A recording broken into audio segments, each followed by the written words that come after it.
Hey everybody, King and Bam here. We've got a nice little bit of discussion for chapter 1173 for One Piece. Yeah. It's Warrior Generation. yeah, a couple of pretty cool key points to take out of this, so we'll get into it. You always like to talk about the cover The though. cover story. Yeah, I don't think this is going to be like linked to anything. I think this is one of those reader request ones, and it's just Usopp trying to attract a beetle with honey on his nose and Chopper in the background licking his lips. I just thought it was just a funny little artwork. Yeah. But I don't think it's anything story relevant. Yeah. So so the chapter starts off with Where we left off. yeah. So all the giants or the Domini reverse giants are trying to get Jurul, and obviously he's completely outnumbered. Yeah. Was Zoro's big plan? Yeah, we finally get to see what his plan was. So I think my prediction was not right. No. I think I liked my prediction better. And the spoiler chat. Yeah, That was a bit off. I suppose he sort of does. No, he didn't get it right at all. I got it wrong. Put it out that way. I got it wrong. I think it was wrong. But yeah, it was interesting. He asks Harajin and what's the other one's name? Stanzen? Oh, the other giant, The other the giant, mustache. Yeah, with the mustache. He's like, oh, can I pretty much cut them down? And they're like, well, I mean, we need to save the rule, but like, not really. And he's like, oh, it's all good. I've got an idea. And then he just pretty much, oh no, that's right. Then they start running to him, and then they obviously make a joke to him, and they're like, oh, so have you guys managed to unite all of giant kind under one banner? Guess not. And then they're like, go for it, Zoro. And then he just cuts everyone up. Yeah, it's pretty interesting, isn't it? Like these are all Domini reverse giants. Yeah. And he jumps off their heads like it's nothing, gets into the middle of a pack, and then Well, he does one attack too. yeah, gets Was into it six sword style? yes. The attack, my friend, was called Crossing the Six Paths. Yeah. So it was just a massive Do you yeah. reckon, actually, there was one panel in there. I'll have to bring it up. Look back and refer to it, but it looked like he had conquerors coming out when he did it. We would have to. He wouldn't be able to do anything if. Surely he wouldn't be able to hurt these giants if he didn't have the Conqueror's Haki. Yeah. So as he goes secret art, there's like these like swoop lines in the bottom left. So I don't know if that's going to be like conquerors, and then obviously the next scene is like everyone's weapons getting cut. Initially, when I first saw that little panel, I thought he just destroyed all their weapons, but you can see there's like a couple of blood splatters as well. So Some limbs being cut off, maybe. yeah, I don't know, but I don't think he would have purposely like hurt them too badly. He's probably just trying to neutralise them. Yeah. When do you ever see him actually cut someone's limbs off? It's never. always just a skin deep sort of thing. But straight after he finishes this attack, all of a sudden Dory and Broggy are there. Yeah. And they get right up into his face, roaring Noah. And Zoro's like, "Whoop, gotta get out of here." Well, so this is where I'm confused because like in the scene, he's like looks like he's about to attack down, but then the next panel he's like it's almost like he's either missed or he's like giving himself an extra boost to miss their attack. I think it looks like he's going down, but I think it's a bird's eye view. So he's actually facing the sky.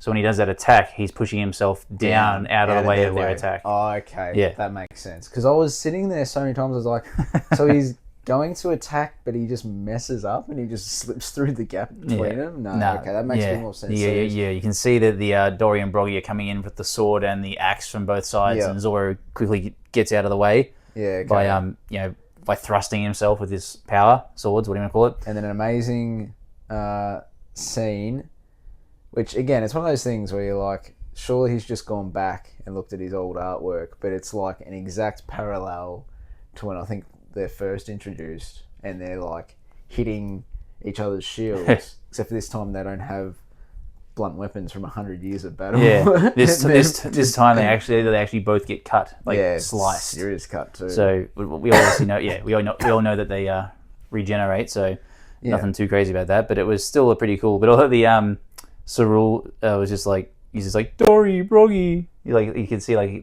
they cut each other. He thinks they're in big trouble, and all the pirates are like captains. Yeah, no. And that's sort of it. But then they'll realize, oh shit, they're immortal. Why are they immortal with the Domini Reversi? Yeah. Are they? Yeah. But they don't have the seal. They are. I think they're still immortal if they. Oh, maybe they're not. I can't No, remember. they must be. Well, the only other one we've seen with Tommy Reversi is Gunko, but she'll have a seal. There's no way that they'll And take those sort of hits. What about Rox? Well, he was Rox wasn't immortal, was he? Yeah, but he was. Well, I think he was. It's just because the people who were fighting him just constantly smashing him with Conqueror's Haki. Yeah, true. It's sort of hard to say if he was or not. Yeah. But I'm pretty sure they would be. There's no way that they could both take those sort of slashes to their body. Well, like, you wouldn't think so. half their body's in half. Like, I know. like they're gonna recover. They can't all of a sudden be like, Nah, they definitely kill off yeah, Dory or Broggy. yeah. But then that scene finishes, and we come across to, I reckon, the biggest talking point of this whole chapter. Mm-hmm. We see where Brooks finally disappeared to. He's slouching he's around. like he's like in his around, caterpillar. yeah, like a little caterpillar.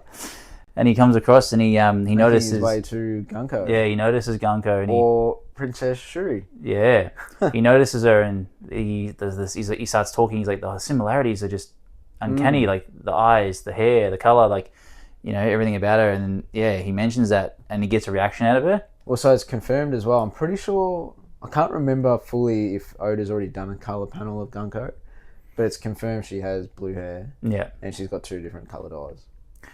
I saw an interesting thing about like people with the blue hair belonging to a certain race or kingdom, like because like Vivi's got blue hair as well, and it's like a special like. And Ojiko?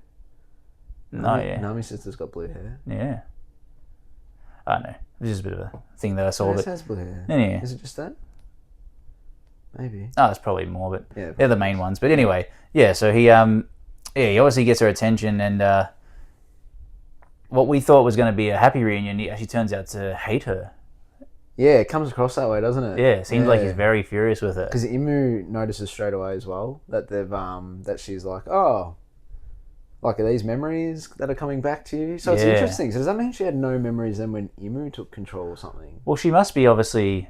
Well, I mean, she's been living for so long. Maybe her memories are so old that she forgot about them, or maybe, like you said, maybe Imu taking over her or doing the seal lost some of her memories, or but yeah, because she refers to like, or Imu's like, oh, your memories are coming back, and then Brooke, as you were just saying, Brooke clearly isn't a fan of Princess Shuri. No, he calls her the father killer. Father killer.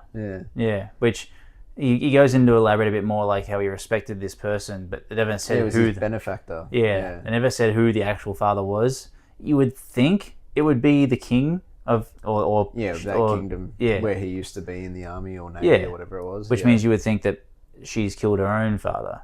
Potentially. Yeah, that's how I'd be reading it. Yeah. And that would be where the link with like a celestial dragon sort of, or what royalty would be. Yeah. For how she came into service of Imu. So we can see that Imu bloody Gunko starts to regain a bit of control from the memories that's just flowing through her. Yeah, well, as soon as he calls her out for the father killer, that's when she goes, "Run, Brooke." Yeah, she releases him from the bind. Yep, and you can see the arrow that the children are following starts to wobble a bit too. So she's obviously loosened everything off, which we'll go into a little bit as well later. Yeah, and the other straw hats as well. They get out.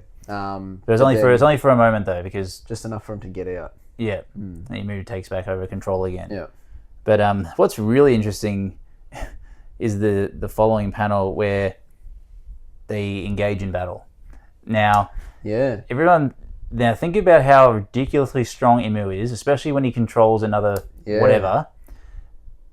And Brooke counters. Brooke counters. He literally just like holds her at bay. Like, we don't know what's going to happen, but just holding off the initial hit, it's crazy. Is like how Brooke is so he's the MVP of this arc at the moment because he could be, depending on what happens next as well. But what do you reckon it's like? I don't know. He's just surely he's going to be using some form of haki or something, wouldn't he, to be able to withstand a. Maybe the attack wasn't as strong as normal. Maybe Gunko somehow. Maybe Gunko's not as powerful of a possession as like Saturn was. I suppose we only really know Gunko besides the arrows, which we haven't really seen her use. No, we have seen her use in battle, actually, but she's also just like the handmaiden of Imu. Yeah. So maybe she's not quite as strong. Yeah, maybe even possessing her doesn't give her like all of a sudden immeasurable power. Yeah. Well, she could just be weak physically as well. Like her power might be what's sort of carries her. Yeah, different from possessing her to possessing a giant. Like the giant's going to be like 10 times stronger, massive, and then still strong. But anyway, it's just interesting because people are just like a lot of people are saying like, oh, how is the power scaling here? Like with Brooke being able to deflect this. Deflect it. Yeah. Brooke's not weak though. Like he's pretty sick. Nah. So, and Gunko's obviously small, more delicate. Gunko's obviously been under the control of him for a long time, like you're saying. Because Brooke says there's no way you could be Princess Shuri because you'd be 80. Yeah, exactly. Which brings up the point that you mentioned earlier, which I don't know if you're going to talk about it now or not, with her possibly being possessed at the time. The time of what? Of 80 years ago. So because that's sorry, we discussed that off camera just before. For anyone for a little like, maybe, who knows sort of thing. Like, I was saying it might be like a Rock situation where she didn't actually purposely kill her father, if that's the scenario we're going with, or the idea might have been that Imu forced her to kill her father, and that's what Brooke saw. Yeah, which would be interesting. It would make sense.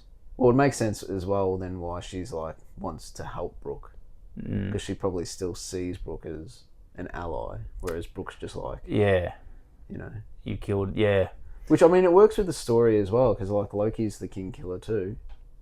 Yep. But obviously not. But it was Imu. Yeah. But it was Imu that caused the same thing, so it could be a very similar situation, except for, unlike Loki, Gunko never gets her name cleared. It's interesting. Yeah, it could be. I like that. A parallel. Yeah, it'd be interesting to see a little bit of.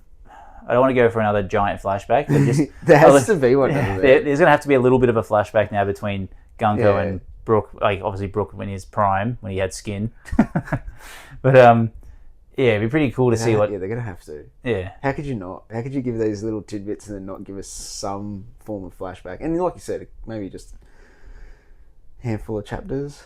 Not as long as Rock's. Yeah, just a couple, just to give us a bit of backstory on who she killed. I don't think we're getting through Elbaf without at least one more, maybe two more flashbacks. Yeah, so many flashbacks. Anyway, moving on. We as the Straw Hats were released from the Arrows for that quick second, they obviously all got out except for Robin because she's still in the thorns. Yeah, she's still binded by Summer's thorn ability. And I believe Sanji's like trying to get her out. She's like, just leave me, go save the kids. And then, Miss Swan! Out of the background. Here comes Sanji. Yeah, Sanji's running up the background. There's a lot of, not leaks, so there's a lot of, what's the word I'm looking for? Predictions. Yeah. That Sanji's going to, like, make or break his career, or this is going to be his moment to step up against Summers. Oh, okay. Like, he's obviously going to fight Summers, and is he going to have the abilities or the what he needs to be able to fight him? Because they talk like he's coming up to their group, and when they're talking, trying to obviously release Robin, and she's like, just go ahead. They're talking about how the what's her name, the female giant with the glasses from the library, the teacher, whoever it is, it's in the thing. Anyway, whoever that is, that she's ahead of them, trying to get to the kids. Who is it? The Western Village. Ange, that's who it was. Has run off to already get ahead to save the children, so they could be a little bit of a distance away. And Summers is all the way at the dock. Yeah, but I suppose Sanji will go straight there once he knows that Robin's stuck because of his abilities. Yeah, true. So he'll go straight to him. Yeah. The fury, rage, love hearts in his eyes. No, actually, at this point it'd be flames, wouldn't it? Yeah. But yeah, so obviously they're saying. Well, that goes with the prediction and thought process, but yeah, so they're moving across, and then I think the next scene, Summer's with the children. Yeah. It's pretty much like, you're never going to see your parents again, but interestingly, you know how we were talking about last week, how like Summer's ability isn't something you'd really think of as like a good power initially. Yeah. But that's how we know Oda likes to write it, like something that doesn't sound that great is actually a decent power when used creatively. Yeah. Did you notice he's like riding a thorn serpent or something? He's obviously created himself. Oh, it's just a thorn. It would just be a thorn that just moves on its own. Yeah, but I think it's shaped more like a serpent, which I mean, obviously a thorn is, in the shape of a snake sort of thing anyway, but because it's got eyes, I'm pretty sure. Oh yeah, it does have eyes. Yeah. Yeah, and a mouth and teeth. Oh, that's interesting. I didn't see that. But like the creativity for someone just to be able to create, well, almost a sentient sort of Yeah. thing. I just thought it was quite interesting. And he's like riding on an animal he's made. It is kind of cool. Another sort of thing that you wouldn't expect. You know who we haven't seen for a little while is the other God Knight. Yes. What's it? Killingham? Killingham, yeah. Yeah. He hasn't been around for a while, has he? Nightmare guy. He's obviously around because, well, we get into the next part of this. So after all the giants are coming to save their kids and they can't do it, then all of a sudden... Because Summers is saying first before that, he's like, I think he's telling Emu, he's like, great one in Killingham. I'm just about to dock him. Yeah. And then all of a sudden, big group of parents and other giants come over the horizon. They're like, we're going to save ya. Not that they'll be able to do anything. Well, not that we can see instantly, but interesting one there. Colin's like, oh, it's Grandpa. Oh, yeah, Grandpa Wemo. Oh, Wemo? Yeah. So I wonder if that means... I don't know if he's just saying, like, Oh, yeah, because Gramps is like old person, but, like, I wonder if he's actually, like, related. Possibly. I mean, Giants lived for so long. Like, Well, we know he was at Annie's lobby for, was it 50 years over there for? yeah. And he would have already been at least, so he'd be about 100, maybe a bit older. Yeah, maybe he's his grandfather. Yeah. That'd be interesting. Didn't think of that. Or whether or not it's just that sort of... I wouldn't think he'd say grandpa, though. I think he'd say Gramps if he just meant, like, old man Owemo. Yeah. Yeah. So I reckon there might be a relation there. Good pickup. Yeah, interesting one. But then we see the so Killingham's obviously ability to manifest people's dreams or nightmares or whatever you want to call it. As they're just about to reach them. Yeah. All of a sudden we get to see we see the god of destruction, Nika. Yeah. Nightmare Luffy, but different. Yeah. So he's got his sword and shield and he comes in and he starts attacking around and it's just, I don't know, people have been like, saying like, oh, is this going to be like future proofing like Domi reverse Nika, or is it just... Oh yeah, the evil Nika. Potentially. I don't think so. I don't know. It's hard to tell. Yeah, I don't know. Yeah, but they I think they egg him on, don't they? And then the bloody Nika thing attacks, or he falls over or something. I can't remember what happened. Oh no, they attack him. That's right. They slash him up, but then he gets angry. Yeah. He's about to attack him, and then Gerd and... Oh, I know it's Road. I can't remember who the other one is. The one with the... I think he's got a lisp, because it's always SH at the end, instead of like... Yeah, Berg and Sheet? Berg? It's Yeah. Gerd. No, it's Berg. The female? Pretty sure No, Berg's the bloke with the Yeah. the club. And then he says ready Sheet or Shet. I thought her name was Gerd. Here we go, Berg. Ready Shet. No, I could have sworn it's... Maybe it might be. Sorry, it's obviously short. I think he gets cut off because then that other dude comes in. Yeah, I think it's Road. Yeah, and he wants to come in and do the general Yeah, so they're attack as about well. to do two... Is it two generals they're called? 3. No, the first one they start... First one they start a double general. Or double general. And then he goes, I want to help, because obviously one of the kids is his brother. Yeah, so it becomes triple general. Yeah, triple general. Gogoku sovereignty. And it's like a throwback to Dorian Brogy's joint attack through the goldfish. It's pretty mad to think that they can do the same attack. Like, I thought it was specific just for the captains, but it must be a giant... Like strong now too. Yeah. They just put a massive hole through this Nika. And then Nika goes flying towards Summers. Yeah. And he's like, oh, you're going to squash me. So hits him away with a thorn mace and saves the day. Well done, Summers. Well done. You've redeemed yourself. He's such Not really. Summers is like, he reminds me of that celestial dragon that Luffy punched. Like, like just his whole attitude and demeanor is just like, he's like such a snobby dick. Yeah. And just like, it's funny to see his like facial reaction when he... It's not the first time there's been like a swear word as well in One Piece. I feel like it's the first one I can think of. Well, see, in this it says "oh shoot," but one of the translations I saw was "oh shit." I saw an "oh shit" too. Yeah, okay. Oh shit! Oh shoot! No, I like "oh shit" better. Yeah. Oh shit. That's so much more what you'd say. Oh shit! I'm just completely fucked up. Yeah. Oh crap! It could have been like, "oh crap." Yeah. That would have been better than "shoot." Shoot. Yeah, shoot. Shoot's not good. They've probably just done that because Viz is the English one, so they're gonna have to do like non-profanity. Yeah, but there you go. So Summers ends up knocking the Nika that was falling onto him onto the ship. Yep. Ship's gone, and now the kid's got nowhere to go. Yes. So that's how the chapter ends anyway. Yeah. What's with the world government and kidnapping children all the time? No, they've always wanted a giant army. Yeah, but they kidnapped the. Oh yeah, that's why they were experimenting. He was trying to giantify them, whatever the word is. In Punk Hazard. Yeah, in Punk Hazard, they were trying to make them all giants. Yeah. But every time they died before whatever age. That's right. So they were trying to manufacture a giant army, and then now obviously their way of doing it is just by kidnapping a bunch of giant children. Yeah. You think they would have just done it the first time? Although I suppose Imu was always afraid of going back there, wasn't he? The giant? I mean, that's the end of the chapter. So yeah, we're sort of discussing. We can just go through discussion, but there must be something about a giant army that's needed, because Rox wanted them. Well, he wanted Harold. Yeah. But he needed something about it. Obviously, there's something about the Galilar giants that has to be something in the future. Yeah. Because it's big, like, you know. Well, it's got to be something to do with, obviously, the water level rising 200 meters or whatever it was. But then, like, the government's always wanted a giant army too. It can't literally just because of how strong they are. Like, you wouldn't think so, because they've already got giants in the Navy anyway. Yeah, it seems to. Yeah, but I mean, if you had a whole army of giants, though, I suppose. I think how strong you'd be. But it can't just be that. It can't just be the strength. It's got to be something else. Yeah. I don't know. It'd be interesting. Yeah, I thought that was interesting little tidbit of a thing. I was like, giants, it must be something. Rox wanted them. Rox knew he needed them to win his battle.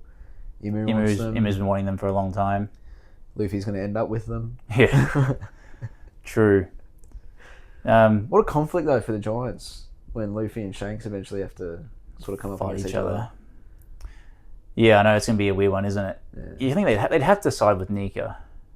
Well, you'd imagine so. You reckon Shanks will actually verse Luffy? Do you reckon they'll actually fight?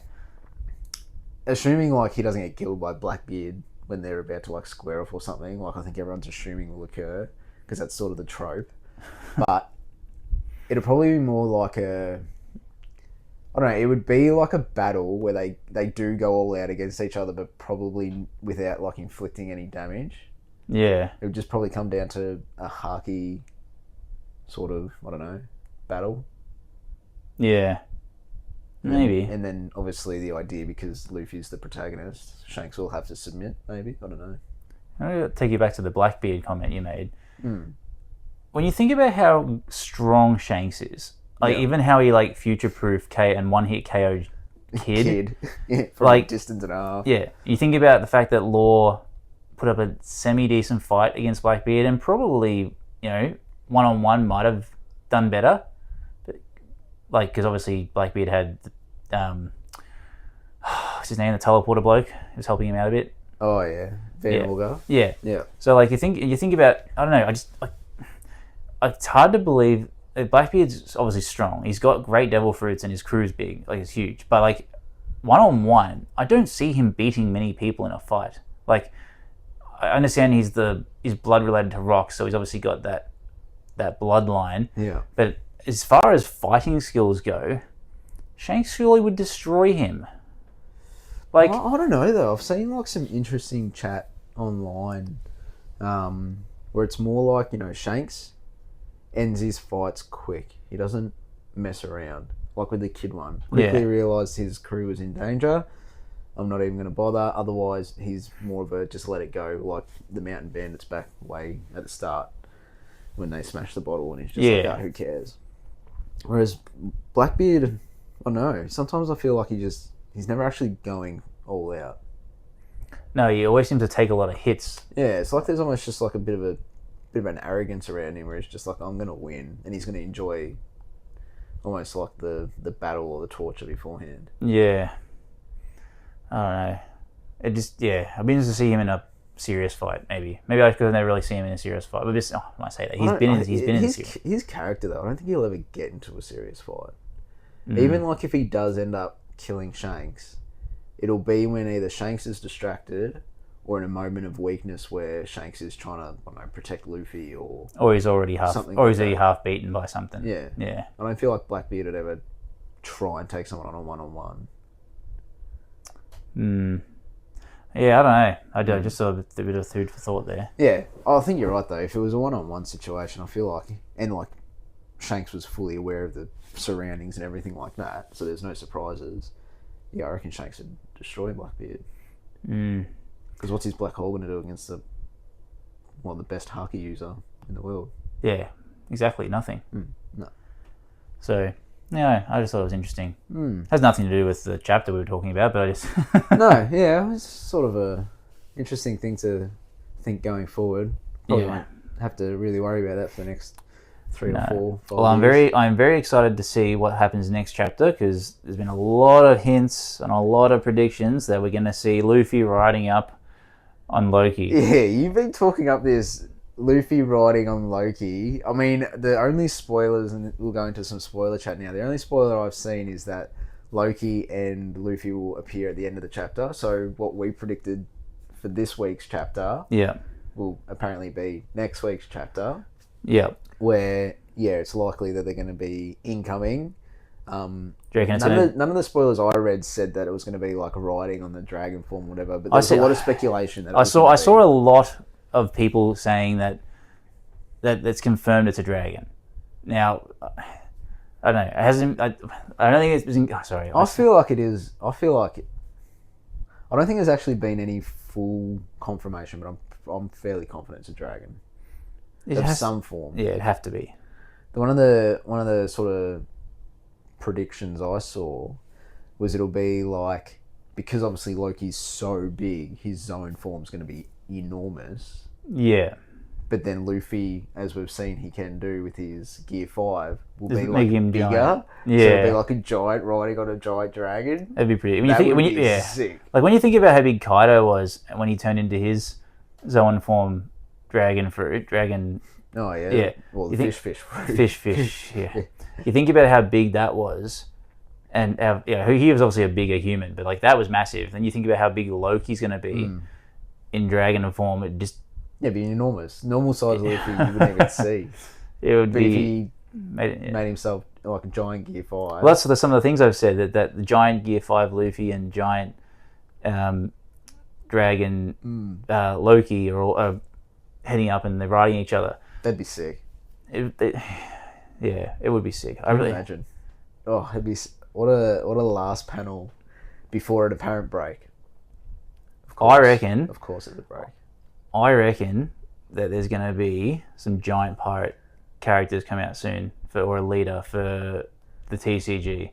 Ooh. It's long overdue. Actually, yeah, you're right. You could do it. There's plenty of characters. Yeah. Like they managed to do it out of Amazon Lily, and there's only probably 4 or 5 characters. So like, why not do? You could have a Dory and Broggy leader, as in like together. Yep. And then you have all the sub characters. All of a sudden Loki's in there, and then you have a Loki Zoan form. Like there's multiple of the same character anyway. Like how many Luffys and Zoras are there? Like you're getting into TCG chat now. Yeah, but but I don't think any of the cards, just quickly on that, will happen until the anime is caught up. I feel like the card releases are on anime, not manga. You reckon? Yeah. So far, we haven't seen any cards that aren't referenced in the anime. Yeah. Okay. Yeah. So I don't think you'll see anything like Elbaf yet, but I reckon it's on the horizon. Well, if that piqued your interest and you want to hear more about some TCG talk, check out our other video because we're going to be doing that pretty soon. Yeah. But we'll stop it there for now. That's enough of the manga chat. Yeah. But hope you all got a bit out of that and enjoyed the discussion.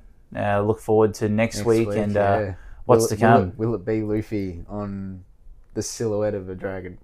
Surely it can't be the silhouette. It's got to be like showing what he is. I reckon because there's a break, it'll be like just one panel. It'll the be final like, this panel. is what it looks like, and everyone will go, oh, and you have to wait another week. Yeah, and you're like, exactly right. Just please. Hey, all right, easy. Yeah. Well, until next time, catch you later. Cheers.